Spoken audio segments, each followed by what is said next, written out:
And if you're that powerful and talented, I know you have more energy than that. Good morning, Kwesi Academy. Now we can talk. Thank you very much. It is my honor to be here and share my journey with you all, my quest. You know, when I was invited to come to Kwesi Academy, I asked myself, what is a quest? And I'm assuming each one of you all know what it means to be on a quest. Essentially, a journey. And I want to share a little bit with you all about my journey through life and how Dr. King has impacted my journey. When I was in school like you all, in elementary school, middle school, and high school, and then once I went to college, I had a dream. And my dream was to graduate from college, grow a great career, and live the American dream to the fullest extent possible. And then on the last day of the last year of college, that dream came crashing down and became a nightmare. Yeah. When I looked at the essay that I turned into my professor, it was a 27-page essay, and written in red ink, it said, "Please see me." And I don't know about you all, but when my teacher says, "Please see me," I'm kind of like shaking in my knees, wondering, what did I do wrong?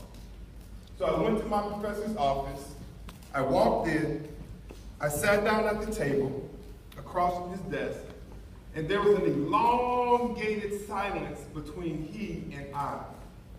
And as I sat there, I said, "Yes, you wanted me to see you." He says, "Mr. Logan, who wrote that essay?" I said, "Excuse me?" He said, "Really, who wrote that essay?" I said, "Well, I wrote the essay, and I can show you my notes. I've got the books that I checked out at the library. I have my previous drafts." He said, No, that's okay. I don't believe that you wrote that essay." So basically, he was accusing me of what's called plagiarism, of cheating. He thought I stole someone else's ideas and claimed them as my own.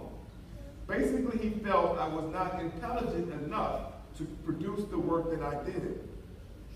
So as I sat there, I felt very alone.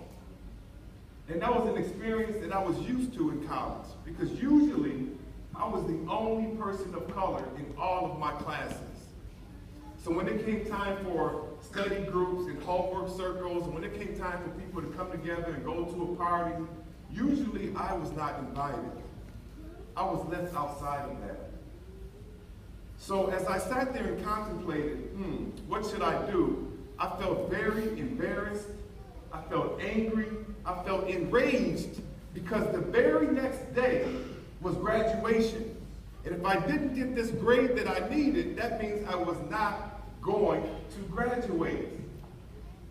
Meanwhile, my family was already driving down to see me graduate. My parents, my grandparents, my aunts, my uncles, my cousins. And I sat there trying to figure out what to do. And as I asked my professor, I said, "Excuse me, I'd like to speak to the chairman of the marketing department." He said, "You're looking at him." So when I contemplated what to do, I said, should I stand up and scream and yell and tell them how angry I am and I'm hurt because you're accusing me of cheating and I didn't cheat? I wrote this essay. Should I scream and yell and threaten him with a lawsuit? No. Or should I take his desk and flip it over and take the bookcases and knock them down and all the plaques on the wall and wipe them off the wall? Should I do that? Or I contemplated, maybe I just stand there and knock them out. Should I do that? What I realized realized is, had I done that, I would have been the one who was looking bad. I would have been the one who didn't graduate from college.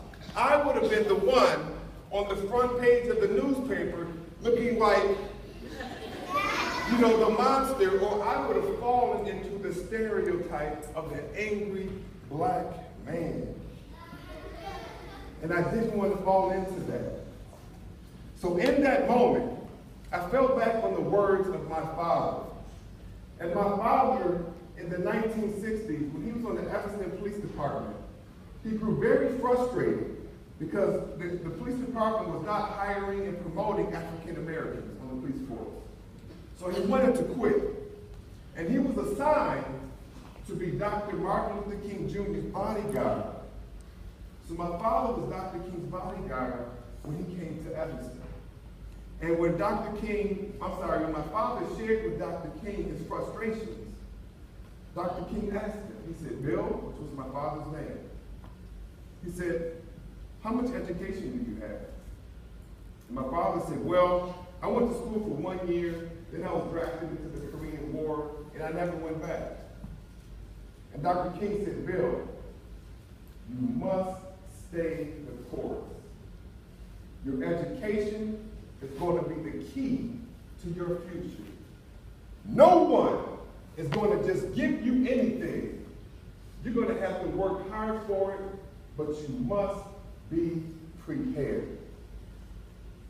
So that inspiration my father took and lived out Dr. King's dream and his own, and went on to go back to school. He went to 5 different universities, taking police-related courses, to where eventually he became promoted as the first African-American sergeant on the police department. Then he was promoted as the first African-American lieutenant, the first African-American captain, first African-American deputy chief of police in Evanston. And when it came time to be promoted for police chief, my father then went to the FBI Academy in Washington, D.C., and went training and got certified. And while he was doing that, on the weekends, in the evenings, while he had 3 children and a wife, he went back to school to get his degree. So when he applied for that chief's position, he was prepared. And that was the first time in the history of the police force in Evanston that they required the police chief to have a degree. But my father was prepared. And he became the first African-American chief of police in Evanston.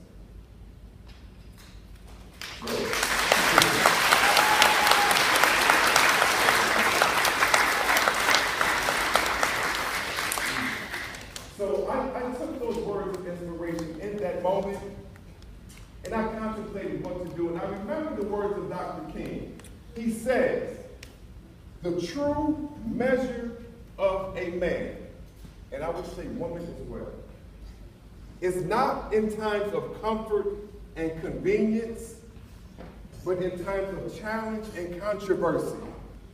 In other words, it's easy to say you're good, you're a nice person, when everything is cool runnings and everything is easy. But when it's difficult, when it's hard, that's when you really show who you are.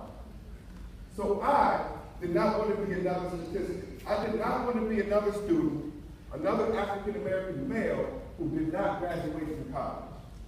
So I ended up going back to school to take another course. I finished the class. I graduated from college, and I remembered another quote from Dr. King. As I was trying to figure out my life, I thought about what he said, and Dr. King said, true faith is taking the first step, even if you cannot see the whole staircase. So for me, I stepped out on faith.